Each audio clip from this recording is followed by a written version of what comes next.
India இப்போது முன்னேறிவிட்டது. முத்து நிலவன்.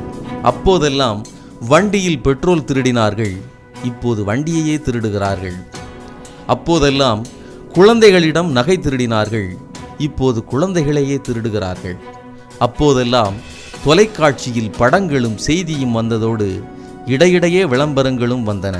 இப்போது விளம்பரங்களுக்கு மத்தியில் சிறிது செய்தியும் படமும் கூட வருகிறது.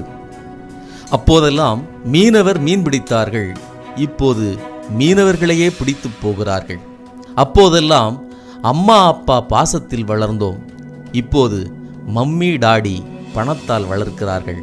அப்போதெல்லாம் பிள்ளைகள் வீட்டில் பெற்றோர் இருந்தார்கள், இப்போது வெளிநாட்டில் பிள்ளைகள் தொடர்பு எல்லைக்கு அப்பால் இருக்கிறார்கள். அப்போதெல்லாம் தண்ணி அடித்தவர்கள் பயந்து ஒதுங்கி போனார்கள், இப்போது தண்ணி அடிக்காதவரே ஒதுங்கி போகிறார்கள். அப்போதெல்லாம் விவசாய கடனை தள்ளுபடி செய்தார்கள், இப்போது விவசாயத்தையே தள்ளுபடி செய்கிறார்கள். அப்போதெல்லாம் விவசாய கடனை தள்ளுபடி செய்தார்கள், இப்போது விவசாயத்தையே தள்ளுபடி செய்கிறார்கள். அப்போதெல்லாம் வாக்காளரை விலைக்கு வாங்கினார்கள், இப்போது வேட்பாளர்களையே வாங்கிவிடுகிறார்கள். அப்போதெல்லாம் அமரர் ஊர்தி பிணத்தோடு போனது, இப்போது பணத்தோடு போகிறது. அப்போதெல்லாம் உணவே மருந்தாக இருந்தது, இப்போது உணவும் மருந்தும் கூட நஞ்சாகிவிட்டது. அப்போதெல்லாம் வெளியூருக்கு படிக்க அனுப்பவே யோசித்தார்கள், இப்போது தேர்வு எழுதவும் வெளிமாநிலம் அனுப்புகிறார்கள்.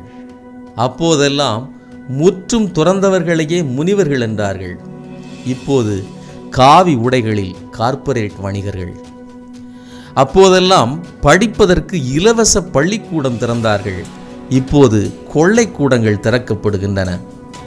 அப்போதெல்லாம் நீதிபதியிடம் நீதிமன்றம் போய் நீதி கேட்டோம், இப்போது நீதிபதிகளே வீதிக்கு வந்து நீதி கேட்கிறார்கள். அப்போதெல்லாம் குற்றவாளிகளுக்கு தண்டனை தந்தார்கள், இப்போது பதவி உயர்வு தந்து பாராட்டுகிறார்கள். அப்போதெல்லாம் குற்றவாளிகளுக்கு தண்டனை தந்தார்கள், இப்போது பதவி உயர்வு தந்து பாராட்டுகிறார்கள். அப்போதெல்லாம் ஆடம்பர பொருள்களுக்கே அதிக வரி போட்டார்கள், இப்போது அவசிய பொருள்களுக்கே அதிக வரி போடுகிறார்கள். அப்போதெல்லாம் தலைவர்கள் புயல் சேத ஆறுதலுக்கு வந்தார்கள், இப்போது தேர்தலுக்கு மட்டுமே வருகிறார்கள். அப்போதெல்லாம் கோமாளிகள் சர்க்கஸில் தான் இருந்தார்கள், இப்போது சர்க்காரிலேயே இருக்கிறார்கள். இந்த கவிதையை எங்களுக்கு எழுதி அனுப்பியவர்